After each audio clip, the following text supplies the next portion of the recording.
వాక్యము మరి ఆమోసు గ్రంథంలో నుంచి మరి ప్రవక్త అయినటువంటి ఆమోస్ మరి ఆయనకు కలిగినటువంటి దర్శనాలు, మరి దేవుడు ఎందుకు ఆయనను ఎన్నుకున్నాడు, మరి ఆయన వృత్తి ఏంది, ఆయన ఏ ప్రాంతానికి చెందినటువంటి వాడు, మరి ఆయన పెద్ద ప్రవక్తన చిన్న ప్రవక్తన అనే విషయాలు మనం ధ్యానించుకుందాం. దాని నుంచి మరి మన జీవితానికి ఆత్మీయ జీవితానికి ఏదైనా పాఠాలు మనం నేర్చుకోవాలా, ఆ విషయాన్ని మనం ధ్యానిద్దాం. మరి వాక్య ధ్యానంలోకి వెళ్ళక ముందు మంచిది ప్రార్థన చేసుకొని వాక్య ధ్యానంలోకి వెళ్దాం. ప్రార్థన. మహాపరిశుద్ధుడు అయినటువంటి మా ప్రియ పరలోక తండ్రి, దేవాని ఘనమైన నామమునకు వందనాలు స్తుతులు స్తోత్రాలు చెల్లిస్తున్నాం ప్రభా.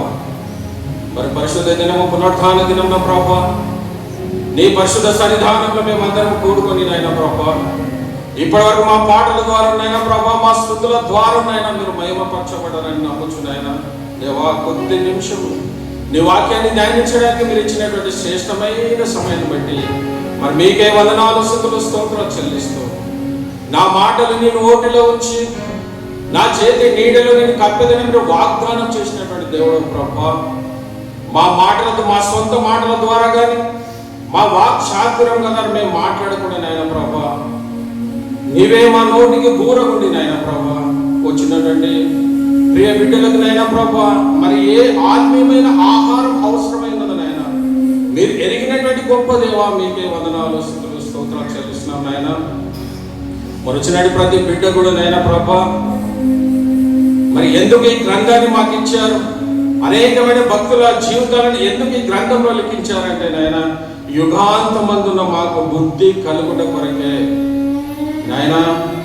మరి వాక్యాన్ని ఎవరు నీతిమంతులు అంటే నాయన ప్రభా, నీ వాక్యాన్ని వినువారు నీతిమంతులు కారు కానీ నీ యొక్క వాక్యానుసారమైన మరి జీవితాన్ని జీవించిన వారి నీతిమంతులని మళ్ళీ లేఖంలో సెలవించిన దగ్గర నాయన ప్రభా, మరి మేము ఏ కోవకు చెందిన వారమో మమ్మల్ని మేము పరీక్షించుకొని పరిశోధించుకొని నాయన ప్రభా, వచ్చినటువంటి ప్రతి బిడ్డ కూడా నాయన ప్రభా, వినగలిగిన చెవులను గ్రహించాల్సిన మనసును ప్రతి బిడ్డకు మీరు అనుగ్రహించమని సమస్త మహిమ ఘనత ప్రభావం మీకే చెల్లిస్తూ, నన్ను నేను తగ్గించుకొని నీ నామాన్ని హెచ్చిస్తూ అతి త్వరలో రానైన ప్రభువైన యేసు క్రీస్తు పేరట బ్రతిమాలి వేడుకుంటున్నాను తండ్రి.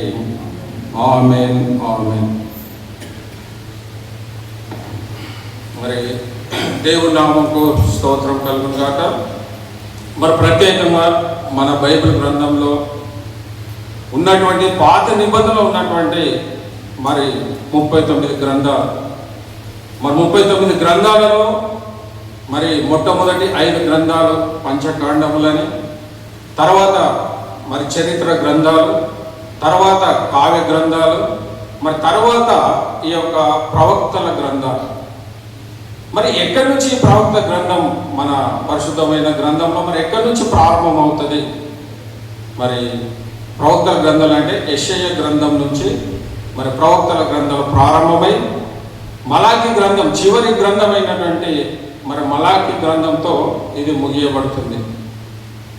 మరి దీన్ని కూడా ప్రవక్త గ్రంథాలను కూడా 2 భాగాలుగా మరి డివైడ్ చేశారు. ఏంటి అంటే మరి పెద్ద ప్రవక్తలు, major prophets and minor prophet అంటే చిన్న ప్రవక్తలు, పెద్ద ప్రవక్తలు, చిన్న ప్రవక్తలు. మరి పెద్ద ప్రవక్తలు ఎంతమంది, మరి చిన్న ప్రవక్తలు ఎంతమంది? మరి పెద్ద ప్రవక్తలు 4 పిల్లలు, 4 ఉన్నటువంటి పెద్ద ప్రవక్తలు. మరి చిన్న ప్రవక్తలు ఎంతమంది అంటే 12 మంది. అంటే 12 మంది, మరి 4 పెద్ద ప్రవక్తలు, 4 అంటే టోటల్గా 16 మంది ప్రవక్తలు గురించి మరి దేవుడు వారిని అద్భుతంగా వాడుకొని వాళ్ళ ద్వారా మనం నేర్చుకోవాల్సిన అనేకమైన పాఠాలు. మరి ఈరోజు మనం ధ్యానించినటువంటి ఆమోస్ ప్రవక్త మరి చిన్న ప్రవక్తలలో ఒక్కడైనటువంటి వాడు. మరి దాదాపు ఇప్పుడు మనం 16 మంది అనుకున్నాం. మరి ప్రవక్తల గ్రంథాలు 17 గ్రంథాలు. మరి ఏంటి 16 ఉంటే మరి 17 కేటలు వచ్చినాయంటే మరి ఇర్మియా గారు 2 గ్రంథాలు రాశాడు. ఇర్మియా, విలాప వాక్యములు. అంటే ఇప్పుడు మన ప్రవక్తల గ్రంథాలు ఎంతమంది అనేది మనకు తెలిసి ఉండాలి. 16 మంది ప్రవక్తలు. మరి 16 మంది ప్రవక్తలు మరి మేజర్ ప్రాఫిట్ 4 మెంబర్స్, అదేవిధంగా చిన్న ప్రవక్తలు 12 మంది. అంటే మన గ్రంథం గురించి మనకు ఎప్పుడు అవగాహన కలిగి ఉన్నారు పిల్లలు. కాబట్టి మరి ఈరోజు చిన్న ప్రవక్త అయినటువంటి మరి యొక్క ఆమోసు గురించి కూడా మనం ఆలోచిస్తే, ఈయన రాజ కుటుంబానికి చెందినటువంటి కాడు, మరి యాజక కుటుంబానికి చెందినటువంటి కాడు. ఈయన ఒక పశువుల కాపరి. ఈయనకు ఉన్నటువంటి ఆయన వృత్తి ఏంటంటే పశువుల కాపరి. మరి మేడి పనులు ఏరుకునేటటువంటి వృత్తి కలిగి తన జీవితాన్ని తను కొనసాగిస్తుండగా, మరి ఎలాంటి యోగ్యత లేనప్పటికీ, మరి చాలా మంది ఏమనుకుంటారంటే, మనం కూడా ప్రతి ఒక్కరు కూడా ఏమనుకుంటారు, అయ్యో నాకు అర్హత ఉందా, అసలు దేవుడు నన్ను వాడుకుంటాడా, అసలు నాకు ఏ జ్ఞానం ఉంది అని. మరి ఆయన చదువుకున్నటువంటి వ్యక్తి కాదు. చదువు రాని అంటే పశువుల కాపురి అని అంటే చదువు రానటువంటి ఆ వృత్తి చేసుకునే వాళ్ళు కాబట్టి అటు వారికి ఎన్నిక లేనటువంటి వారు. మరి పశువుల కాపురి అంటే మన విలువ ఉంటుందా? వాడు ఏదో పశువులు అంటే పశువుల కాపురి అన్నట్టు ఆయన గురించి మాట్లాడతాం, కానీ మరి విలువ లేనటువంటి వ్యక్తికి మరి దేవుడు ప్రత్యక్షమై మరి ఆయన ద్వారా, మరి ఈయన ఏ ప్రాంతానికి చెందినటువంటి వాడు అంటే యూదా దేశానికి చెందినటువంటి, యూదా రాజ్యానికి చెందినటువంటి వాడు. మరి యూదా రాజ్యానికి చెందినటువంటి వ్యక్తి మరి ఎవరికి పోయి మరి ప్రవచనం చెప్పినటువంటి దేవుడు అంటే ఇశ్రాయేల్ రాజ్యానికి వెళ్ళి ఆయన ప్రవచనం చెప్పాడు. తన రాజ్యంలో తను కాదు, కానీ ఆ యొక్క ఉత్తర రాజ్యంలో ఉన్నటువంటి 10 గోత్రాలు అయినటువంటి ఇశ్రాయేలీలకు ఆయన పోయి మనకు ప్రవచనము చెప్పు అని ఆయనను ఎన్నుకొని ప్రత్యేక రీతిగా మరి దేవుడు ఆయనకు అక్కడికి పంపించడం జరిగింది. మరి ఇశ్రాయేలుకు ఎందుకు చెప్పాల వాక్యము, మరి ఏం అవసరము వాళ్ళకంటే, మొట్టమొదట మరి మనము చరిత్ర కనుక చూస్తే మొట్టమొదటి రాజు సౌలు. మరి సౌలు కూడా ఒకసారి ఆలోచిస్తే సౌలు కూడా ఎన్నిక లేనటువంటి వాడే. మరి ఆయన బెన్యామీను గోత్రానికి చెందినవాడైనప్పటికీ, మరి కీషు కుమారుడు అయినప్పటికీ దేవుడు ఏ విధంగా నేను ఎన్నుకున్నాడంటే, ఒక రాజుగా అవ్వడానికి ఆయన తన యొక్క తండ్రి అయినటువంటి గాడిదలు పోతుంటే ఆ గాడిదలను వెతకడానికి పోతున్నప్పుడు మరి ఆయన సమూయేలు ప్రవక్త ఆయన దర్శించి మరి ఆయన ఒక రాజుగా ఎన్నుకున్నాడు. అంటే ఇది ఈ మాట ఎందుకు చెప్తున్నాడంటే, ఎవరు కూడా తనను తాను అయ్యో నేను ఏమి చేయలేను కదా, అసలు దేవుడు నన్ను వాడుకోలేదనే విషయం మనం ఎప్పుడు అనుకోదు, కానీ దేవుడు ఎప్పుడైనా ఎవరినైనా వాడుకుంటాడు. నీకు చదువు వచ్చినా రాలేదా, నువ్వు ప్రతిభావంతుడవా, నీకు ధనం ఉందా, నీకు అవన్నీ అవసరం లేదు దేవునికి. కానీ ఒకవేళ ఆయన ఆజ్ఞానుసారంగా కనుక నువ్వు జీవిస్తే మరి దేవుడు తప్పకుండా వాడుకున్నాడు. ఆయన మొట్టమొదటి సౌలు, మరి తర్వాత మరి రెండవ రాజు అయినటువంటి దావీదు తర్వాత సొలొమోను. ఈ ముగ్గురు 40 అంటే 120 సంవత్సరాలు వారు పరిపాలించినట్టుగా మనం చూస్తాం. ఆ పరిపాలించిన తర్వాత మరి యునైటెడ్ గా ఐక్య రాజ్యం ఉన్నటువంటి ఇశ్రాయేల్ 12 గోత్రాలు ఉన్నటువంటి మరి ఇశ్రాయేల్ ఏమైందంటే, రెహబాము కాలంలో ఎప్పుడైతే సొలొమోను మరణించిన తర్వాత తన కుమారుడైనటువంటి రెహబాము మరి రాజుగా అయిన తర్వాత అక్కడ వచ్చినటువంటి కొన్ని సంఘటనలు దాంట్లో వాళ్ళకు రాజులు కావాలని ఆశ కలిగి మాకు ఒక రాజును నియమించాలని చెప్పి ఆ విధంగా అనుకున్నప్పుడు వాళ్ళు 10 గోత్రాలంతా ఒక తరపున అయిపోయారు. మరి 2 గోత్రాలు మరి యూదా బెన్యామీను గోత్రము వాళ్ళు సెపరేట్ అయిపోయారు పిల్లలు. అంటే ఈయన ఏ గోత్రం చెందినవాడు అంటే మరి యూదా రాజ్యానికి చెందినటువంటి వాడి ఆమోసు ప్రవక్త. మరి ఆయన మరి ఇక్కడ ఇశ్రాయేలులో జరిగినటువంటి అనేకమైన పాపాలను బట్టి మరి దేవుడు, ఎందుకంటే ఎప్పుడైతే మొట్టమొదటి యెరోబాము మరి ఇశ్రాయేలుకు మొట్టమొదటి రాజు ఎవరంటే విభాగింపబడిన తర్వాత యెరోబాము. మరి ఈ రోజు మనం ధ్యానించబోయేటటువంటి ఈ గ్రంథంలో చూసినట్లుంటే మరి మొదటి అధ్యాయం చూస్తే మరి యూదా రాజు అయిన ఉజియా దినములోను ఇశ్రాయేలు రాజు యోయాసు కుమారుడైన యెరోబాము. అంటే ఈ యెరోబాము ఎవరంటే ఆ మొట్టమొదటిగా ఇశ్రాయేలుకు రాజు ఉన్నటువంటి యెరోబాము కాడు, కానీ ఈయన రెండవ యెరోబాము ప్రియులారా. మరి సొలొమోను మందిరం కట్టిన తర్వాత మరి దాదాపుగా 200 సంవత్సరాల తర్వాత జరిగినటువంటి వృత్తాంతమే మరి యొక్క ఆమోసు గ్రంథంలో మనం చూస్తాం. మరి ఆమోసు ఏ ప్రాంతానికి చెందినవాడు అంటే మరి ఆయన ఆ యొక్క తెకోవ ప్రాంతానికి, తెకోవ అనే గ్రామానికి చెందిన పట్టణానికి కాదు, కానీ ఆ యొక్క ఇది ఎక్కడంటే యెరూషలేమునకు మరి దక్షిణమున 12 మైళ్ళ దూరంలో ఉన్నటువంటి ప్రాంతం. అంటే 12 మైళ్ళు అంటే మన కిలోమీటర్ల కన్నా 18 కిలోమీటర్లు ఉన్న ప్రాంతంలో నీ ఆమోసు నివసించేవాడు. మరి ఆయన కలిగినటువంటి మరి ఎవరి కాలంలో అంటే యెరోబాము. మరి ఎందుకంటే యెరోబాము కాలంలో ఎందుకు ఈ యొక్క ప్రవక్తను దేవుడు ఎన్నుకొని వారి పాపాలన్నింటిని ఎత్తిపట్టి ఎందుకు చూపించాడంటే, ఈ యెరోబాము రెండవ యెరోబాము అయినటువంటి ఈయన బలవంతుడు, అనేకమైన యుద్ధాలు చేసి అనేకమైనటువంటి తన యొక్క పట్టణంనంతా కూడా మరి అద్భుతంగా కట్టుకున్నాడు. ఆయన అద్భుతమైన రీతిలో అక్కడ ఉన్న వారందరూ కూడా ఎంతగానో ఆశీర్వదించబడిన వారు. కానీ వాళ్ళు ఏం చేశారంటే దేవుణ్ణి మర్చిపోయి విగ్రహ ఆరాధన చేసేవారు. ఆయన తమకు కలిగినటువంటి ధనాన్ని బట్టి మరి దేవుడు వారికి అనేక విధంగా ఆశీర్వదించిన బట్టి, ఆయన బలవంతుడు కాబట్టి మరి అనేకమైన దేశాల్లో ఉన్నాడు, సంపదను తను సమకూర్చుకున్నట్టే అక్కడ ఉన్న ప్రజలందరూ కూడా మరి ఎంతగానో ఐశ్వర్యవంతులుగా దేవుడు వారిని అధికమైన ఆశీర్వాదాల చేత వారిని అందరినీ ఆశీర్వదించాడు. ఆ ఆశీర్వాదము పొందుకున్నటువంటి ప్రజలు ఇది మేము దేవుని వలన పొందుకున్నాం కాబట్టి మరి దేవుని మేము విధేయత కలిగి ఉండాలని అనుకోలేదు. కానీ దేవుని మర్చిపోయినటువంటి ప్రజలు వాళ్ళ ఇష్టానుసారంగా లోకానుసారంగా వారు కలిగిన దానిని బట్టి వాళ్ళు అతిశయిస్తున్నారు. కానీ అది ఎవరి ద్వారా మేము పొందుకున్నాం అనే విషయాన్ని మరి ఐగుప్తులో ఉన్నప్పుడు దేవుడు మనం ఏ విధంగా రప్పించడం అనేది మర్చిపోయి వాళ్ళు టోటల్గా దేవుణ్ణి మర్చిపోయినటువంటి ప్రజలు. మరి అలాంటి సమయంలో వీళ్ళు దుర్మార్గులైనటువంటి వారు, ఎవరి మాట వినటువంటి వారు అయినప్పటికీ మరి దేవుడు ఆయన పిలిచిన విధానం కనుక మనం చూస్తే మరి 7వ అధ్యాయం 14వ వచనంలో మరి ఆయనకు దేవుడు ఏ విధంగా మరి ఆయన కలిశాడని చెప్తే, మరి అందుకు ఆమోసు అమాచేత ఇట్లానను, నేను ప్రవక్తనైనను కాను, ప్రవక్త యొక్క శిష్యుడనైనను కాను, కానీ పశువుల కాపరినై మేడి పనుల్లో ఏరుకొని వాడను. నిజంగా ఆయన జీవితం మరి అమజ్య అంటే ఆయన కూడా ఏంటంటే ఆ యొక్క బొమ్మలకు విగ్రహారాధన ఒక పూజారి, అమజ్య అంటే పూజారి. ఆయన మరి పూజారి అయినటువంటి ఆయనకు అడిగినప్పుడు ఆయన నువ్వు ఎవరయ్యా, మా ప్రాంతంకి ఎందుకు వచ్చావు, నువ్వు ఎందుకు ఇవన్నీ మరి శాపాలు ఇవన్నీ ప్రవచనాలు ఎందుకు చెప్తున్నావు అన్నప్పుడు ఆయన చెప్పింది ఏంటంటే, నేను ప్రవక్తనుగా, అంటే తనను తాను ఎంతగానో ఉన్నట్టుగా చెప్పుతున్నటువంటి ప్రవక్త. అంటే తన గురించి నేను ఏదో గొప్పగా చెప్పుకోలేడు. మరి దేవుడు అతన్ని ఎన్నుకున్నప్పటికీ అయ్యో నేను గొప్ప ప్రవక్తనని అనుకోలేదు. కానీ ఆయన చెప్పినట్టు మాట ఏంటంటే, నేను ప్రవక్తనైనను కాను, ప్రవక్త యొక్క శిష్యుడనైనను కాను. మరి ఆ రోజు ప్రవక్తలకు అనేక మంది శిష్యులు ఉండేవారు. మరి ఏలియాకు ఎలీషా ఎట్లానో ఆ విధంగా ప్రతి ఒక్కరు కూడా ఒక్కొక్కరు మరి ఎలీషా ఎవరు గేయాజీ ఉండేవారు. ఆ విధంగా దాంట్లో కూడా నేను ఒక్కడిని కాను అంటే తన గురించి తాను ఎంతగానో తగ్గించుకొని ఉన్నట్టుగా చెప్తున్నాడు. నేను ఒక పశువుల కాపరిని అని చెప్పినప్పుడు మరి దేవుడు ఆయన పిలిచిన విధానం చూస్తే, మరి నా మందలకు నేను కాచుకొంచుండగా యెహోవా నిన్ను పిలిచి నీవు పోయి నా జనులకు ఇశ్రాయేలు వారికి చెప్పినప్పుడు, అయ్యా మరి వాళ్ళు ఇశ్రాయేలు ప్రజలు నా మాట వినరయ్యా, వాళ్ళు దౌర్భాగ్యులు, మరి వాళ్ళ దేవుని విగ్రహారాధికులు, వాళ్ళ లోకంలో కలిసిపోయినటువంటి వారు. కాబట్టి నేను పోతే నేను చదువురానటువంటి వారిని, నాకేమి తెలియనటువంటి వారిని నేను పోయి చెప్తే ఎవరయ్యా వాక్యం వింటున్న వాళ్ళు అని ఒక ప్రశ్న, అనేకమైన ప్రశ్నలు తన ముందు ఉన్నప్పటికీ మరి దేవుణ్ణి ఒక ప్రశ్న కూడా అడగలేదు పిల్లరాయన.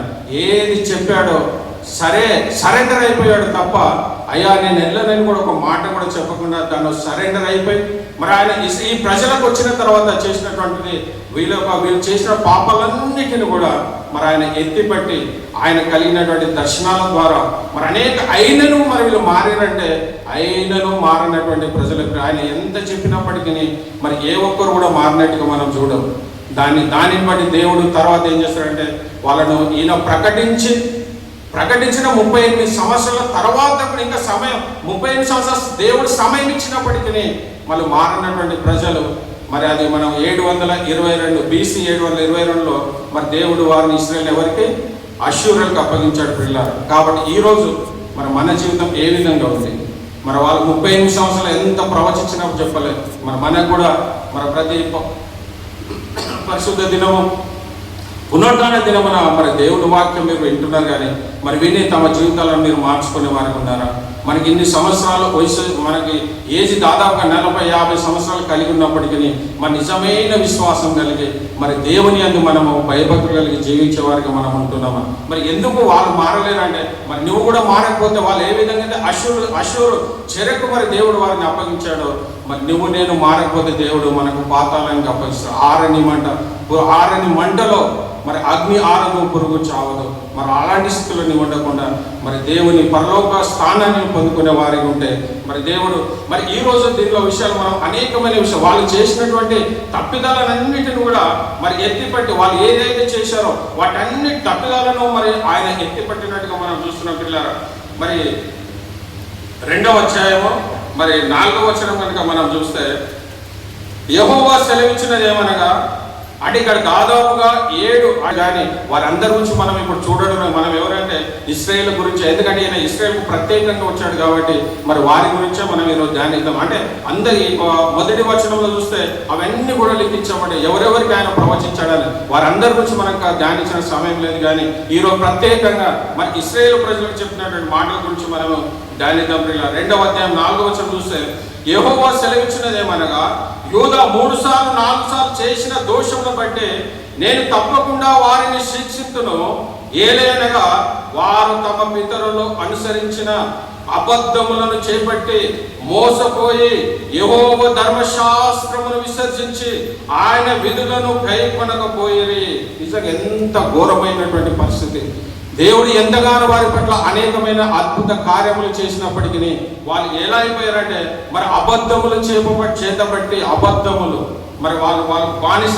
మరి ధర్మశాస్త్రం వాక్యం అంటే వాళ్ళు దేవుని వాక్యాన్ని విసర్జించినట్టుగా, ధర్మశాస్త్రాన్ని విసర్జించినట్టుగా చూస్తుంది. వీటన్నిటి వారి బలహీనతలన్నింటినీ మరి ఈయన ఎత్తిపట్టి మరి వారికి అనేక రీతులుగా మరి మీరు ఏమేమి పాపాలు చేశారో వాటన్నిటి కూడా మరి ప్రవచన రీతిగా ఆయన చెప్తున్నప్పటికీ ఏ ఒక్కరు కూడా మారినటువంటి పరిస్థితులు ఉన్నారు పిల్లలు. మరి ఈయన పాపాలన్నీ దాదాపుగా వాళ్ళు చేసిన పాపాలు కనుక మనం కొన్ని చాలా ఉన్నాయి, లెక్కలేనటువంటి పాపాల గురించి దేవుడు మరి ప్రవచన రీతిగా మరి ఆమోసు ప్రవక్త ద్వారా చెప్పాడు. కానీ దానిలో కొన్ని మాత్రమే మనం చూద్దాం, ఎందుకంటే అన్ని చదవాలంటే సమయం. నేను లెక్క పెట్టాను, దాదాపుగా 25 వాళ్ళు చేసినటువంటి దోషాలను మరి ఇక్కడ లిఖించడం జరిగింది. 25 సార్లు వాళ్ళు ఏ పాపం అయితే చేశారో. ఇంకోటి ఈ ఆమోసు గ్రంథంలో ధ్యానిస్తున్నప్పుడు ఆ రోజు ఏ విధంగా అయితే జరిగిందో ఈ రోజు కాలంలో కూడా అదే తప్పులు అవే ఏదైతే ఆ కాలంలో జరిగిందో, ఇశ్రాయేల్ కాలంలో ఆమోసు ప్రవచించిన కాలంలో ఏ విధంగా ఎలాంటి జీవితం వాళ్ళు గడిపారో మరి ఈ రోజు కూడా ఈ వర్తకాల మానకాలంలో కూడా చూసుకుంటే అదే జీవితం ఉంది పిల్లలు. ఎవరు మారనటువంటి పరిస్థితి. ఎంత వాక్యం చెప్పినప్పటికీ, ఎన్ని విధాలుగా హెచ్చరించినప్పటికీ, కానీ ఎంత వాక్యం మీడియా ద్వారా అనేక రీతులుగా మరి ఎంత వాక్యం వెళ్ళినప్పటికీ ఇంకా దేవుని నమ్మనటువంటి ప్రజలు అనేక మంది ఉన్నారు పిల్లరా. మరి వాటన్నిటిని మరి 6-7 వచనంలో చూస్తే వాళ్ళు ఎలాంటి పాపాలు చేశారు అనేది కూడా మరి 6వది, యెహోవా సెలవిచ్చినది ఏమనగా, ఇశ్రాయేలు 3 సార్లు 4 సార్లు చేసిన దోషము తప్పకుండా మరి దానిని నేను శిక్షింతును. మరి ఏలయనగా ద్రవ్యమునకై దాని జనులు నీతిమంతులను అమ్మివేయుదురట. ద్రవ్యంకై డబ్బు కావాలంటే నీతిమంతులైనటువంటి వారు అమ్మివేస్తున్నారంట. మరి 2వదిగా చూస్తే మరి పాదరక్షణ కొరకు బీదవారిని అమ్మివేయదు. వారికి ఎవరైతే దాసులుగా ఇశ్రాయేల్ దగ్గర దాసులుగా ఉన్నారో వారి చెప్పులు కావాలనుకుంటే వాళ్ళు ఏం చేస్తున్నారంటే ఆ దాసు అంటే ఎంత దిగజారు అంటే పెద్దవారిగానే ఉండి ధనవంతులుగా ఉండిపోతున్నారు. బీదవారు మాత్రం బీదవారి దినదినానికి వాళ్ళు కృషించిపోతున్నారు పిల్లలు. అంటే వాళ్ళని ఏ విధంగా అంటే మరి దాసులైనటువంటి వారిని ఇశ్రాయేల్ దగ్గర ఎవరైతే దాసులు ఉన్నారో మరి దాసులను అమ్మివేసి వాళ్ళు చెప్పులు కొనుక్కుంటున్నారంట. ఎంత నీచమైనటువంటి ప్రవృత్తి కలిగినటువంటి వారు. మరి దరిద్రుల నోటిలో మన్ను వేయటకు బహు ఆశపడుతురు. మరి దరిద్రులైనటువంటి వారు ఎవరైతే వారి నోటిలో మన్ను వేస్తున్నారంట. మరి ఈ రోజు కూడా అనేకమైన మన నిజ జీవితం కూడా చూసినట్టుగా అయితే మరి దరిద్రుడునే ఉండిపోతున్నాడు, ధనవంతుడు అంటే ఆ రోజు కాలంలో ఏదైతే ఉందో ఈ రోజు ఆనాడు ఆమోస్ కాలంలో జరిగినటువంటిది ఈ రోజు కూడా మన కళ్ళ ఎదుట జరుగుతున్నాయి పిల్లరా. తర్వాత మనం మూడవ కనుక చూసుకుంటే మరి దరిద్రుల నోటిలో మన్ను వేటకు బహు ఆశపడుతురు. మరి దీనుల త్రోవకు అడ్డం వచ్చెదరు, దీనులైనటువంటి వారికి మరి అడ్డం వచ్చి అంటే అన్ని మోసకరమైనటువంటి పనులే వాళ్ళు చేస్తారు. ఎవరు ఏ మంచి కార్యం చేసినప్పటికీ వాళ్ళు దానికి అడ్డంగా ఉన్నట్టుగా మరి ఇవి పాపాలన్నీ కూడా చూస్తే చాలా ఎక్కువ చెప్పారు. మరి తాకట్టుకు ఉంచబడినటువంటి మరి పరిశుద్ధ నామం అవమానపరచు, ఇవన్నీ వారు చేసిన ప్రతి ఒక్కొక్కటి ఈ పరిశుద్ధ దాదాపుగా మరి లెక్క పెడితే దాదాపుగా చాలా లెక్కలేని ఉన్నాయి. కానీ నేను చూసిన వరకు, నేను చదివి చూసిన వరకు 25 పాపాలు అంట పిల్లరా. ఈ రోజు ఆ 25 పాపాలు మరి నీలో నాలో ఉన్నాయేమో. మరి ఆ పాపాలను బట్టి మనం సర్చ్ చేసుకునే వారికి ఉన్నామా? మరి తర్వాత 5వ అధ్యాయం 4వ అధ్యాయం మరి 12వ వచనం కనుక చూస్తే మరి కాబట్టి ఇశ్రాయేలులారా మీ ఎడల నేను ఇలాగ చేయదును కనుక ఇశ్రాయేలులారా మీ దేవుని సన్నిధిన కడబడుటకై సిద్ధపడుడి. అంటే వాళ్ళు దేవుని సన్నిధిని కూడా మర్చిపోయినటువంటి వారు, వాడు దేవుని సన్నిధిని కూడా మర్చిపోయి వారికి కలిగినటువంటి ధనాన్ని బట్టి, వారికి కలిగిన ప్రతి దాన్ని బట్టి వాళ్ళు మరి దానినే ప్రేమించే వారికి ఉన్నారు. కానీ మరి దేవుని సన్నిధిని ప్రేమించినటువంటి వారికి ఉన్నారు పిల్లరా. ఈ రోజు కూడా అనేక మంది బిడ్డలు మరి దేవుని పరిశుద్ధ దినం పునరుద్ధాన దినంలో కూడా అనేక మంది తమ సొంత పనులనే చేసుకుంటారు. కానీ మరి దేవుని మందిరానికి అంటే ప్రాధాన్యత లేదు దేవుని మందిరం. ఆనాడు ఇశ్రాయేలు ప్రజలు కూడా అదే. మరి దేవుడు ఈ ఆమోసు ప్రవక్త చెప్తున్న మాట ఏంటంటే మరి దేవుని సన్నిధిని కడబడటకై సిద్ధపడుడి. మరి మనము ఈరోజు దేవుని సన్నిధిలో మనం ఉన్నామంటే మనం ఎంతో ధన్యులమండి. ఈరోజు దేవుని సన్నిధిలో మరి నువ్వు నేను కలిసి మరి దేవుని సూచన గణపరచిన దేవుని వాక్యాన్ని వినడానికి మరి వచ్చామంటే మనం ఎంతో దేవునిలో ధన్యులం పిల్లలు. మరి అదే 5వ అధ్యాయము మరి 5-7 వచనాలు కూడా చూసినట్లయితే మరి అక్కడ కూడా మరి 5వ వచనం చూస్తే మరి బేతేలులో ఆశ్రయింపకుడి, గిల్గాలులో ప్రవేశింపకుడి, బెయేర్షెబాకు వెళ్ళకుడి, గిల్గాల్ అవశ్యంగా చెరపడబోను, బేతేలు శూన్యమగను. మరి బేతేలు అనగానే మీకు ఒకటి గుర్తు రావాలి. మొట్టమొదటి రాజు ఇశ్రాయేలుకు రాజు అయినటువంటి యెరోబాము మరి ఇక్కడ విడిపోయిన తర్వాత ఇశ్రాయేలు ప్రాంతం నుంచి బేతేలుకు పోయి ఆయన ఒక దూడను చేసి మరి యాజకులు లేకుండా అతనే ఆ దూడకు బలి అర్పించేటటువంటి వారిగా మరి దేవుడు అలాంటి ప్రాంతానికి మీరు వెళ్ళకుండి, ఆ బేతేలుకు మీరు వెళ్ళకుండా ఆ బేతేలు నేను సర్వనాశనం చేస్తానని చెప్తున్నాడు. మరి మనం కూడా లోకంలో ఉన్నప్పుడు విగ్రహ ఆరాధన వైపు మనం వెళ్ళేవారు ఉండకూడదు. కానీ మరి దేవుని వైపు మనము ఇవన్నీ కూడా ప్రవక్త ద్వారా ఇశ్రాయేలు ప్రజలు చేసిన ప్రతి దాన్ని కూడా మరి ప్రవచన రీతిగా మరి ఆమోసు ద్వారా మరి దేవుడు పలికిస్తున్న పిల్లలు. మరి 7వ వచనం కూడా చూస్తే మరి న్యాయమును అన్యాయమును మార్చి నీతిని నేలను పడవేయాలా. మరి ఈ రోజు ఇదే జరుగుతుంది. ఏ కోర్టుకు వెళ్ళినా ఏం వెళ్ళినా మరి న్యాయం ఉంటే అది అన్యాయంగా చేస్తారు, అన్యాయం ఉంటే అది న్యాయంగా చేస్తారు. ఆ రోజు కాలాలనే మరి ఈ రోజు కోర్టులు ఇవన్నీ ఉన్నాయి. కానీ ఆ రోజు ఏమి లేనటువంటి కాలంలోనే ఆ ప్రజలు కూడా ఎలా ఇశ్రాయేలు ప్రజలు ఎలా ఉన్నారంటే మరి న్యాయాన్ని వాళ్ళు అన్యాయంగా మార్చివేసినట్టుగా ఉన్నారంట. మరి ఇన్ని పాపలు వాళ్ళు చేసిన ప్రతిదాన్ని కూడా మరి దేవుడు ఎంత క్షుణ్ణంగా చెప్తున్నట్టు వాళ్ళ గురించి చేసినట్టు. మరి 12వ వచనం చూద్దాం. అదే 5వ అధ్యాయము మరి 12వ వచనం కూడా చూసినట్లయితే మరి అక్కడ కూడా మా అపరాధములు విస్తారములైనవి, మా పాపములు ఘోరమైనవి అని నేను ఎరుగుదును. మరి దేవుడు వాళ్ళ పాపలు విస్తారములైనవి, మరి నేను వాళ్ళకి ఏది విస్తారమైన మా పాపములు ఘోరమైనవి అని వాళ్ళ గురించి మరి ఇంత హెచ్చరిక ఇచ్చినప్పటికీ వాళ్ళ హెచ్చరికను వినినటువంటి వారిగా లేరు ప్రియరా. మరి 6వ అధ్యాయం 5వ వచనం కూడా మనం చూద్దాం. వీళ్ళ పాపాలన్నీ ఏదైనా 6వ అధ్యాయం మరి 5వ వచనం చూస్తే స్వరమండలముతో కలిసి పిచ్చి పాటలు పాడుచు దావీదు వలె వాయించు వాయిద్యములను కలిపి మరి స్వరమండలం కలిసి పిచ్చి పాటలు. మరి దేవుడు అల్లరికి కర్తగాడు. కానీ వాళ్ళు చేస్తున్నటువంటిది ఏంటంటే పిచ్చి పాటలు పాడి మరి స్వరమండలి దావీదు వల్ల నాట్యం వాళ్ళు అనుకోని పిచ్చి పాటలు పాడుతున్నారు. కానీ మేము దావీదు వల్ల నాట్యం చేస్తున్నాం. మరి చాలా మంది ఎవరి బిడ్డలైనప్పటికీ ఎవరైనప్పుడు వాళ్ళ మొబైల్ రింగులో నేను పెట్టుకుంటారని చాలా మంది మనలో కానీ కొందరు ఆ సినిమా పాటలకు సంబంధించిన రింగ్ టోన్స్ పెట్టుకుంటారు. అది మరి దేవుడు ఇక్కడ అల్లరికి కర్తగాడు దేవుడు. కాబట్టి ఇక్కడ ఏంటంటే వాళ్ళు స్వరమండలంతో కలిసి పిచ్చి పాటలు పాడవచ్చు. మరి దేవుని పాటలు కాదు వాళ్ళు పాడేది. మరి వీళ్ళు ఇశ్రాయేలు దేవుని ఎంతగా మరి దేవుని మర్చిపోయినటువంటి స్థితిలో ఉన్నారు. వాళ్ళు ఇష్టం వచ్చినటువంటి వారుగా మరి ఈ రోజు అనేక మంది మరి సినిమా పాటలు కానీ మరి అలాంటివి ఉంటే మనం మార్చుకుందాం పిల్లలు. ఎందుకంటే దేవుడు మరి ఆమోసు వార్త ఇశ్రాయేలు ప్రజలకు తెలియజేసిన ఈ రోజు మరి మన ఎన్ఎల్సి సంఘానికి మరి మా ద్వారా దేవుడు మీకు హెచ్చరించినప్పుడు అలాంటివి కనుకుంటే మనం మార్చుకుందాం. మరి అదే తర్వాత మరి 6వ అధ్యాయము మరి 5వ వచనం కూడా చూస్తే మరి అక్కడ కూడా ఆయన చెప్పినటువంటి మాటను ఒకసారి 5వ వచనం మరి 8వ చదివాక 8వ అధ్యాయము మరి 4వ వచనం కూడా మనం చూసినట్లయితే, మరి తూము చిన్నదిగాను రూపాయి ఎక్కువైనది గాను చేసి దొంగ త్రాసు చేసి మరి మనము ధాన్యమును అమ్మునట్లు అమావాస్య ఎప్పుడైపోనో మనము గోధుమలను అమ్మకము చేయనట్లు విశ్రాంతి దినము ఎప్పుడు గతించిపోవును. ఇక్కడ చూసినట్లయితే తూము చిన్నది గాను రూపాయి ఎక్కువగా దొంగ త్రాసు. మరి అనేక మంది ఈరోజు వ్యాపారం చేసిన బిడ్డలు కూడా అనేక మందిని మరి మోసపుచ్చేవారు ఉంటారు. మరి ఇక్కడ కూడా అదే చెప్తున్నాడు దేవుడు. వాళ్ళు ఇశ్రాయేలు ప్రజలు చేసిన ప్రతి పాపాన్ని వాళ్ళ దేవుడు చూడలేడేమో, మనం కూడా అనుకుంటాం, అయ్యో నేను ఒక్కదన్నాను కదా, నేను పాపం చేసిన ఎవరు చూడడేమో అనుకుంటా. కానీ దేవుడు ప్రతిదీ కూడా మరి ఆయన కన్ను దృష్టి ఎప్పుడు మన పైన ఉంటుంది పిల్లలు. కాబట్టి వాళ్ళు ఏది చేసినప్పటికీ, వాళ్ళు చేసిన వ్యాపారంలో మోసం, వాళ్ళు చేసిన ప్రయత్నాలు, మరి ఇప్పుడు ఏ వస్తువుని కొన్నప్పటికీ అది కల్పి అయి వస్తుంది. అంటే అదేంటి? మోసం, వ్యాపారంలో మోసం చేస్తున్నట్టు. మరి ఈ రోజుకు ఆ రోజుకి ఏమైనా తేడా ఉందంటే ఏమి తేడా లేదు. ఆ రోజు ఎప్పుడైతే జరిగిందో అవి కూడా ఈ రోజు కాలంలో, మన కాలంలో జరుగుతున్నటువంటి విషయాల పిల్లలు.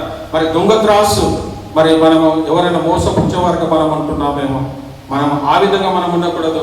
మరి తర్వాత మరి ఇన్ని పాపాలు మరి దేవుడు వాడి ఎడల ప్రవక్త ద్వారా మరి చెప్పినప్పటికీ మరి దేవుడు చివరిగా మరి ఎంత ప్రేమమయుడు, ఎంత దయామయుడు, ఎంత ఇన్ని పాపాలు చేసి దేవుడు ఆమోస్ ప్రవక్త ద్వారా మరి అనేకమైన ప్రవచనాలు చెప్పినప్పటికీ మరి దేవుడు చివరిగా ఆయన ప్రేమ ఎంత గొప్పదంటే, మనం ఈ యొక్క 9వ అధ్యాయం కనుక మనం చూసినట్లయితే 14-15లో ఎంత అన్ని పాపాలు చేశారు కదా, నాకు ఎందుకు లేని వాళ్ళని వదిలివేయలేదు. కానీ దేవుడు మళ్ళా ఆయన ఎంత ప్రేమమయుడు ప్రియులారా. మరి ఆయన చెప్తున్న మాట 14వ వచనం చూస్తే, మరియు శ్రమనందుచున్న నా జనులకు ఇశ్రాయేలీయులను నేను చెరలో నుండి రప్పింతును.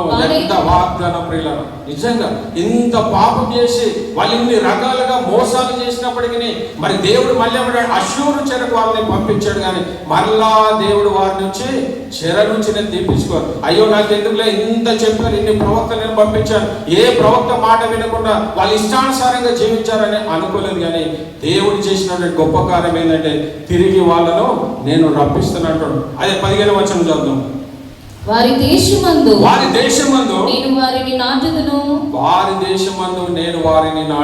నేను వారికి ఇచ్చిన దేశముల నుండి వారు ఇక నేను పెరిగివేయబడరని నీ దేవుడైన యెహోవా సెలవిచ్చున్నాడు. నిజంగా పిల్లరా, దేవుడు వారి ఎడల ఇశ్రాయేలు చేసిన ప్రతి పాపాన్ని కూడా మర్చిపోయి తిరిగి ఆయన ఏమంటున్నాడంటే నేను వారి దేశంలో వారిని నాటుకున్నట్టున్నాడు. నిజంగా ఎంత ప్రేమ.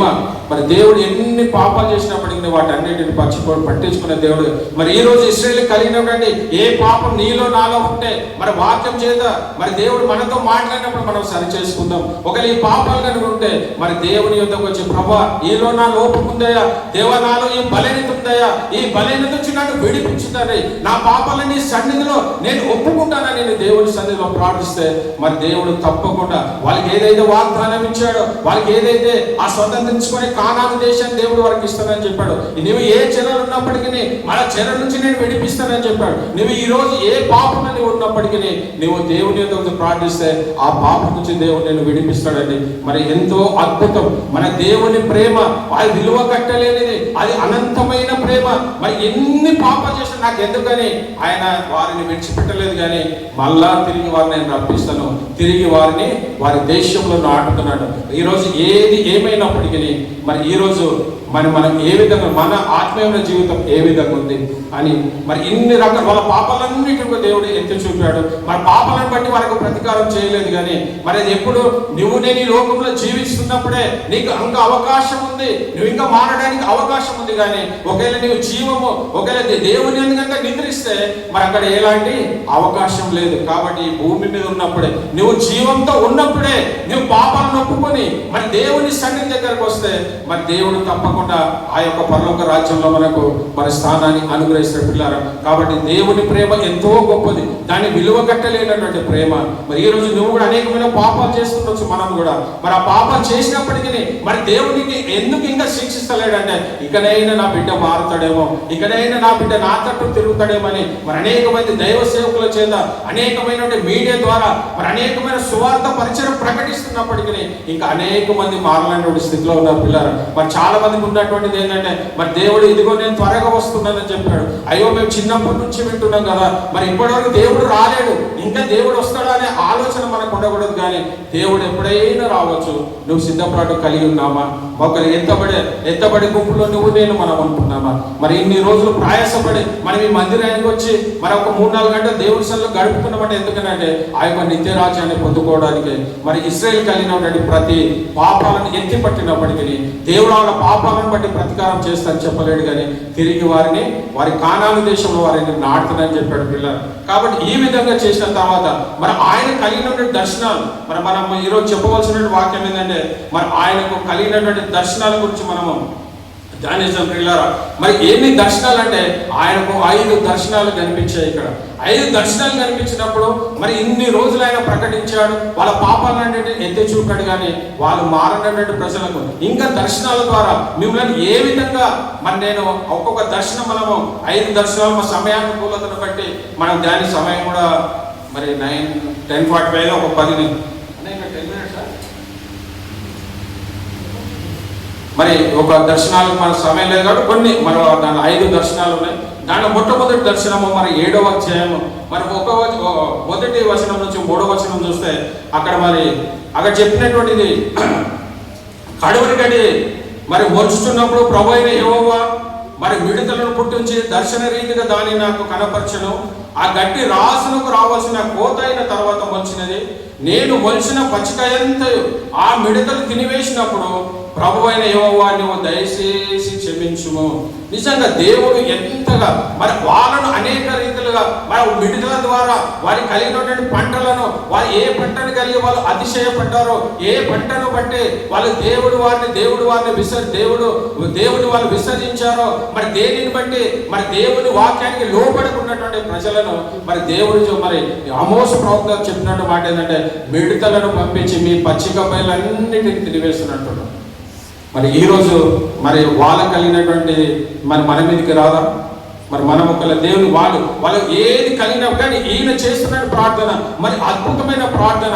ఏది ప్రభువా వాళ్ళు తప్పు చేశారు కాబట్టి మరి తప్పుకో మరి మీరు శిక్షించమని చెప్పలేదు, కానీ ఆయన ఎంతో విధేయతో ఎంతో ఆయన వారి పట్ల ప్రేమ, ఇశ్రాయేలు ప్రజల పట్ల ప్రేమ కలిగినటువంటి మరి యొక్క ఆమోసు చేసినటువంటి ప్రార్థన ఎంతో అద్భుతమైన పెద్ద ప్రార్థన చేయలేదు, చిన్న ప్రార్థన, ఒకటే లైన్ ఆయన ప్రార్థన చేశాడు. మరి మనం సర్వసాధారణంగా నాకు ప్రార్థన రాదు, నేను ప్రార్థన చేయలేను, నా దేవుడు నా ప్రార్థన వింటాడని నువ్వు అనుకోవడానికి వీలు. నువ్వు ఒక్క మాట చేసినా, నువ్వు యథార్థమైన హృదయంతో దేవునికి ప్రార్థిస్తే ప్రార్థన దేవుడు నీకు సమాధానం ఇస్తాడు. మరి ఇక్కడ మరి ఆమోసు గురించి మనం ఆలోచించినట్లయితే ఆయన చేసిన ప్రార్థన కొద్ది ప్రార్థనే. మరి యాకోబు కొద్ది దినముల గలవాడు, అతడు ఎలాగూ నిల్చును అని నేను మనవి చేయగా యెహోవా పక్షతాపపడి. ఏ ప్రార్థన? చిన్న ప్రార్థన. యాకోబు మరి ఎంతటి వాడయ్యా, చిన్నవాడయ్యా యాకోబు, చిన్నవాడని చెప్పినప్పుడు దేవుడు పక్షతాపడి తను ఏదైతే ఆ దేశం మీదకి, ఆ ఇశ్రాయేలు పంటల మీదకి ఏదైతే నేను శాపాన్ని పంపిస్తున్నాడో ఆయన చేసినటువంటి ప్రార్థన ద్వారా మరి దేవుడు చిన్న ప్రార్థననే. మరి ఈ రోజు నువ్వు అనుకోవచ్చు, అయ్యో నాకు ఏ యోగ్యత లేదు కదా, నేను బైబిల్ ట్రైనింగ్ చేయలేదు, నాకు ఎలాంటి వాక్యం తెలియదు అని. అవసరమే లేదు. నువ్వు యథార్థంగా చదువు రానటువంటి వాడే, మరి ఎవరో చదువు వచ్చినటువంటి వ్యక్తి కాదు, మరి ఏదో డాక్టరేట్ చేసినటువంటి వ్యక్తి కాదు, కానీ ఆయన చేసినటువంటి అతి చిన్న ప్రార్థనకే దేవుడు వారి మీదకి వచ్చినటువంటి శాపాన్ని మరి దేవుడు వాడు తీసివేసినట్టుగా మనం చూసినట్లు. ఇది మొట్టమొదటి దర్శనం. మిడతల ద్వారా వారికి కావాల్సిన చిన్న ప్రార్థన. ఈ యొక్క 5 దర్శనాలలో చూస్తే కూడా ఆయన ప్రార్థన మార్చినట్టుగా లేదు. 5 దర్శనాలలో కూడా ఆయన చేసిన అతి చిన్న ప్రార్థననే. మరి ఆమోసు ప్రార్థన విన్నటువంటి దేవుడు మరి నా ప్రార్థన ఎందుకు వినడు అంటే, మనము ఆమోసు లాగా మరి దేవునికి లోబడి మనం జీవిస్తున్నామా? మరి ఆమోసు తనకి ఏ అర్హత లేనప్పటికీ మరి దేవుడు మరి మోసే అయినటువంటి వాడే ఇశ్రాయేలుకు నాయకుడు నడిపించిన వాడే దేవుడు ప్రత్యక్షమైనప్పుడు ఏం చెప్పాడు? ప్రభువా, నేను నోటి మాంద్యం గలవాడనయ్యా, నేను పోయి వాళ్ళను విడిపించగలనని. కానీ ఆమోసు మాత్రం ఒక్క మాట కూడా మాట్లాడలేదు. అయ్యా నేను చదువురానని కూడా అనలేడు. కానీ ఆయన దేవుడు చెప్పిన ప్రతి మాటకు లోబడినట్టుగా మనం చూస్తున్నాం పిల్లలు. మరి మొట్టమొదటి దర్శనం ఏంటంటే విడుదల ద్వారా ఆ దేశంలో ఉన్నటువంటి పంటలన్నిటిని నాశనం చేస్తారు. అంటే దేని బట్టి వాళ్ళు అతిశయపడ్డారో దానిని మరి దేవుడు మరి తీసివేయడానికి మరి ఇష్టపడ్డాడు. కానీ ఈ యొక్క ఆమోసు చేసినటువంటి ప్రార్థన వలన మరి దేవుడు తను పంపించవలసిన ఆ విడుదల దండను తన పంటలను నాశనం చేయకుండా మరి దేవుడు కాపాడినట్టుగా మనం చూస్తున్నాం పిల్లలు. మరి రెండవ దర్శనం కనుక చూస్తే మరి 7వ అధ్యాయం 4 నుంచి 6 మరియు అగ్ని చేత దండింపవలెనని అగ్ని రప్పించి ప్రభువైన యెహోవా దానిని దర్శన రీతిగా నాకు కనపరచెను. అది వచ్చి అగాధమైన మహాజలమును మృంగివేసి స్వాస్థ్యమును మృంగ మొదలుపెట్టినప్పుడు ప్రభువైన యెహోవా యాకోబు కొద్ది జనము గలవాడు అతడు ఎలాగు నిలుచును. ఇక్కడ కూడా అదే ప్రార్థన. దేవుడు అగ్నిని పంపిస్తానంటున్నాడు. సులభ గోధుమకి ఎలాంటి శాపాన్ని పెట్టి దేవుడు ఏంటంటే అగ్ని గంధకముల చేత దాన్ని కాల్చివేశాడో మరి ఇక్కడ కూడా అదే అగ్నిని నేను పంపిస్తానే అన్నప్పుడు ఈయన మళ్ళా దేవుడికి మొరపెట్టాడు. అయ్యా, వాళ్ళు కొద్ది జనమయ్యా, యాకోబు కొద్ది జనం గలవాడు, వారిని ముందు నిలబడగలుగుతారా అని దేవునికి ప్రార్థించినప్పుడు మరి దేవుడు ఇక్కడ కూడా మరి ప్రభువుని ఏమో పశ్చాత్తాపపడి అది జరగదని సెలవిచ్చాను. 2 దర్శనాలు చూసాం. మొట్టమొదటిది మరి మిడతలది, రెండవది అగ్ని, మరి మూడవది 7 మరి 7 నుంచి 9 వరకు చూసుకుంటే అక్కడ ఒక మట్టపు గుండు. అంటే మట్టపు కుండ అంటే సర్వసాధారణంగా మేస్త్రీలు ఏదైతే గోడ కడుతున్నప్పుడు ఆ గోడ కరెక్ట్గా మరి అటు ఇటు రాకుండా ఒక లెవెల్గా రావాలనుకుంటే మరి ఒక గుండును కట్టి వేస్తారు. మరి దాని వలన ఇశ్రాయేలు ప్రజలను మరి దేవుడు ఆ గుండుతో మిమ్మల్ని చూసినప్పుడు మనం సరైన రీతిలో మనం ఉన్నామా అని ఒకసారి చదవమని. మరి యెహోవా తాను మట్టపు గుండు చేత పట్టుకొని గుండు పెట్టి చక్కగా కట్టబడిన గోడ మీద నిలబడి ఇట్లు దర్శన రీతిగా నాకు కనపరచెను. యెహోవా ఆమోసు నీకు కనపడుచున్నదేమని నన్ను అడగగా నాకు మట్టపు గుండు కనపడుచున్నదని నేను అంటిని. అప్పుడు యెహోవా సెలవిచ్చినదేమనగా నా జనులకు ఇశ్రాయేలు మధ్యను మట్టపు గుండు వేయబోచున్నాను. నేనికను వారిని దాటిపోను. ఇస్సాకు సంతతి వారు ఏర్పరిచిన ఉన్నత స్థలములు పాడైపోవును. ఇశ్రాయేలు ప్రతిష్ఠిత స్థలములు నాశనమగును. నేను ఖడ్గము చేత పట్టుకొని యెరోబాము ఇంటి వారి మీద పడుదును. మరి ఇక్కడ కూడా మట్టపు గుండు మరి ఏదైతే మనకు అర్థం కాని భాషలు చెప్పుకోవాలనుకుంటే మరి మేస్త్రి ఏదైతే గోడ కడుతున్నప్పుడు అది అటు ఇటు గోడ పోకుండా ఒక లెవెల్ ఆ కోణం ఏదైతే ఉంటుందో ఎంత కరెక్ట్గా రావాలంటే అంత మరి నువ్వు దేవుడి దృష్టిలో మరి దేవుడు నిన్ను వేసి చూసినప్పుడు నువ్వు సరైన రీతిలో నువ్వు ఉంటున్నావా. మరి మూడవది మరి వివరించ మన సమయం లేదు కాబట్టి మరి మూడవది చూసినట్లయితే మరి ఇవన్నీ దర్శనాలు చెప్పినప్పుడు అక్కడ ఉన్నటువంటి ప్రజలు చేసినటువంటిది ఏంటంటే వాళ్ళు చేసిన అనేకమైన దోషాలను బట్టి అనేకమైన పాపాలను బట్టి దేవుడు వారిని శిక్షిస్తానని చెప్పి దర్శన రీతిగా మిడతలు పంపిస్తాను, అగ్ని పంపిస్తాను, మరి ఈ యొక్క గుండుని మట్టపు గుండుని వేస్తానని చెప్పినప్పుడు వారు అయ్యో మాకు ఇంత మంచి వాక్యం చెప్తున్నారు కదా, మమ్మల్ని ఇంత సరి చేయడానికి మా తప్పులు ఎత్తి చూపించిన అనుకోలేదు. కానీ ఆయన మీద తిరగబడినట్టుగా మనం చూసాం పిల్లలు. మరి ఆయన మీద తిరగబడి చేసినటువంటి మాటలు చూస్తే మరి ఆమోసు గ్రంథము 7వ అధ్యాయము 10-15 చూస్తున్నట్లయితే అప్పుడు బేతేలులోని యాజకుడైన అమజ్యా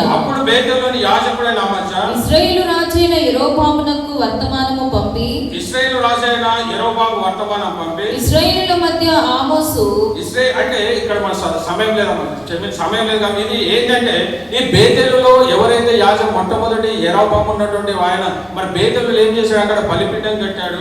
ఆ బలిపీఠం కట్టిన దానిని మరి ఆయన ఏదైతే చేసిన దాని మీద మరి నువ్వు వచ్చి మా దేశంలో నువ్వు యూద రాజ్యానికి చెందినటువంటి వాడవు, మరి మా దగ్గర ఆ యెరోబాము ఈ రెండవ రాజు అయినటువంటి యెరోబాము దగ్గర పోయి అయ్యా మీ మీద లేనిపోని మాటలు చెప్తున్నాడు, ఆ పరాయి దేశంలో వచ్చి మన దేశంలో అనేకమైన మరి ప్రజలను చెడగొడుతున్నాడు. ఆయన ప్రజలకు మేలు చేసినప్పటికీ, ప్రజల పట్ల ఆయన దేవుని విజ్ఞాపన చేసినప్పటికీ అక్కడ ఉన్నటువంటి అమాజ్య అంటే ఆయన ఒక పూజారి, ఆ విగ్రహాల దగ్గర పూజ చేసినటువంటి ఆయన మరి ఆయన వచ్చి ఆ రాజు చెప్తున్నాడు యెరోబాము. మరి యెరోబాము రెండవ రాజు, మనం యెరోబాము అంటే మొట్టమొదటి రాజు, ఈయన యెరోబాము రెండవ రాజు.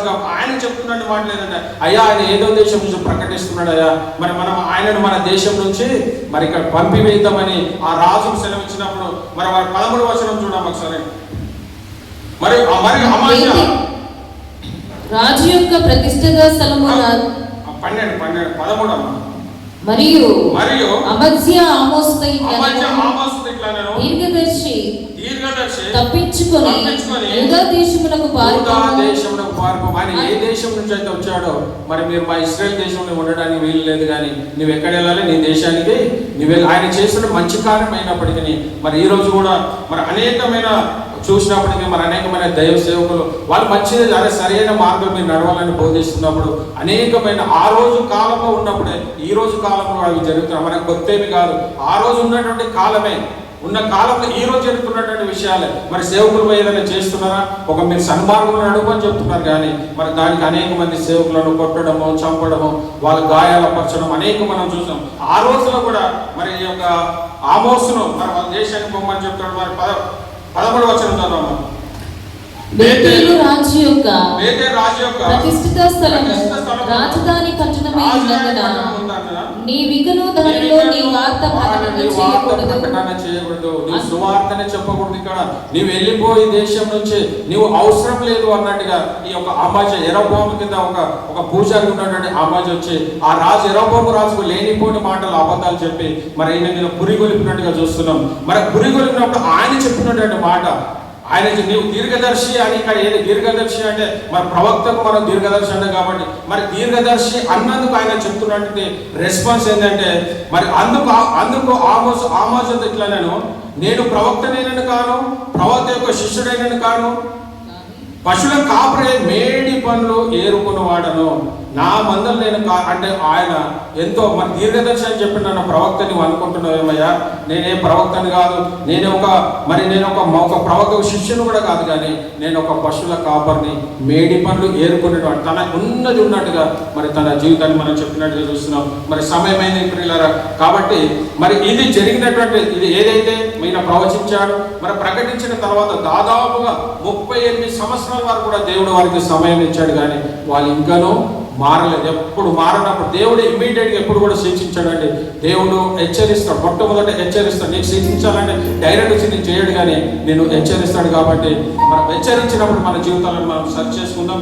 మరి 2 మాటలు చెప్పి ముగించి సమయమైంది, 2 మాటలు చెప్పి ముగించి, ఎందుకంటే మరి ఇంత వాక్యం మనం విన్నాం. మరి దీనివల్ల మనం ఏం నేర్చుకోవాలి? ఇశ్రాయేల్ ప్రజల్లాగానే ఉందామా?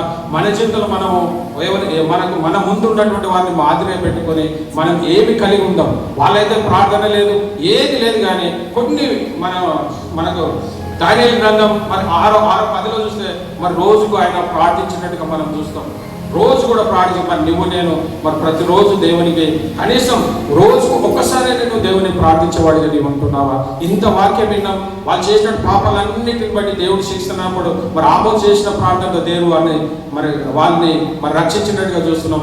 ఈ రోజు మరి ఇంత వాక్యం విన్నట్టు మరి నువ్వేం నేర్చుకోవాలంటే మరి ప్రతి రోజుకు ఒక్కసారైనా మినిమం ఒక్కసారి నువ్వు దేవుని ప్రార్థించే వారికి ఉంటున్నావా? మరి కీర్తన గ్రంథం 1:3 అయితే మరి నువ్వు రోజుకు ఒక్కసారైనా వాక్యాన్ని నువ్వు ధ్యానిస్తున్నావా? మరి బైబిల్ పఠం చదువుతున్నావా? మరి లూకా సువార్త మరి 21:37 చూసినట్లయితే నువ్వు ఒక్క రోజుకు ఒక్కసారైనా ఒకరికైనా నువ్వు సువార్తను ప్రకటిస్తున్నావా? మరి 4 చూస్తే మరి దేవుడు నీ కొరకు ప్రాణం పెట్టాడు. మరి ఫిలిప్పీ 1:20 చూస్తే మరి దేవుడు నీ కొరకు ప్రాణం పెట్టాడు. ఆయన కొరకు నువ్వేం చేస్తున్నావు? దేవుడే తన ప్రాణాన్ని పెట్టాడు. మరి ప్రాణం పెట్టాడు యేసయ్య కొరకు నువ్వు ఏం చేస్తున్నావు? మరి 5వది మరి ఆయన కొరకు పరిచర్య చేస్తున్నావా? ఇవన్నీ బాధ్యతలు మనకు ఉన్నాయి. ఇశ్రాయేలు ప్రజలు వీటన్నిటిని విస్మరించినటువంటి ఉన్నా కానీ ఈరోజు మరి వాళ్ళ ద్వారా నువ్వు నేను నేర్చుకోవాల్సింది ఏంటంటే, ప్రవక్త ఎంత ఆమోస్ ఎంత హెచ్చరించినప్పటికీ మరి ఒక 6 విషయాలు మన జీవితంలో మరి మొట్టమొదటి ఏంటంటే, నువ్వు ప్రార్థించేవాడిగా ఉంటున్నావా, మరి నువ్వు బైబిల్ చదవవాడిగా ఉంటున్నావా, సువార్త చెప్పేవాడిగా నీవు ఉంటున్నావా, మరి దేవుడు నీ కొరకు ప్రాణం పెట్టండి దేవుని కొరకు మరి నువ్వేమిస్తున్నావు దేవుని కొరకు, అది ఎప్పుడు మనం గమనించాం. మరి 5వది అయితే మరి ఆయన కొరకు పరిచర్య చేస్తున్నావా, ఏ పరిచర్య కావచ్చు, సంఘంలోనే వాక్యమే చెప్పాలని కాదు, సంఘంలో అనేకమైన పరిచర్యలు ఉంటాయి, ఒక చేరేసినా కూడా ఒక పరిచర్యనే, మరి అది నువ్వు చేయగలుగుతున్నావా.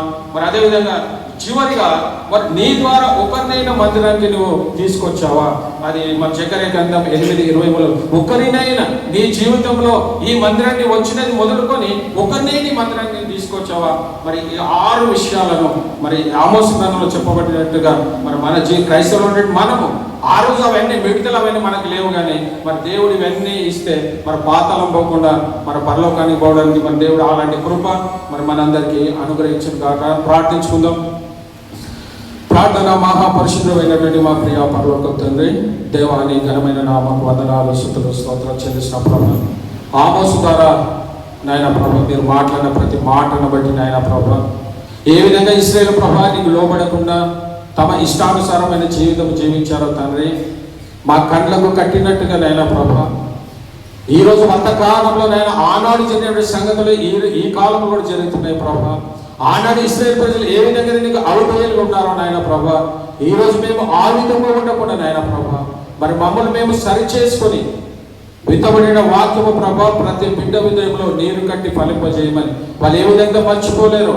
మేము కనీసం దినకు ఒక్కసారి మేము ప్రార్థించే వారికి ఉంటున్నామా, దినానికి ఒకసారైనా నీ వాక్యాన్ని మేము చదివేవారికి మేము ఉంటున్నామా, మరి మేము దినానికి ఒక్కసారైనా ప్రభు మరి మేము ఒకరి పరిచయం చేయగలుగుతున్నామా, మేము దినానికి ఒక్కసారికైనా మరి ఎవరికైనా ప్రభు మందిరానికి మేము ఒకరిని మేము మందిరానికి తీసుకొస్తున్నామా. ఇవన్నీ మాకు ప్రశ్నలు ప్రభా. ఈ ప్రశ్నల్లో నుంచి నాయన ప్రభా వీటిని అనుదినం మేము అనుసరించి వాటి ప్రకారంగా జీవించిన కృపను ఇంతవరకు మాకు లేదేమో, కానీ వాక్యం విన్నటువంటి బిడ్డలు ప్రతి దినము వీటన్నిటిని అనుసరించి తమ ఆత్మీయ జీవితాన్ని దినదినము పెంపొందించుకునే కృపను ప్రతి బిడ్డకు మీరు అనుగ్రహించమని సమస్త మహిమ ఘనత ప్రభావం మీకే చెల్లిస్తూ అతి త్వరలో రానైన ప్రభువైన యేసు క్రీస్తు పేరట బ్రతిమాలి వేడుకుంటున్నాను తండ్రి. ఆమేన్ ఆమేన్.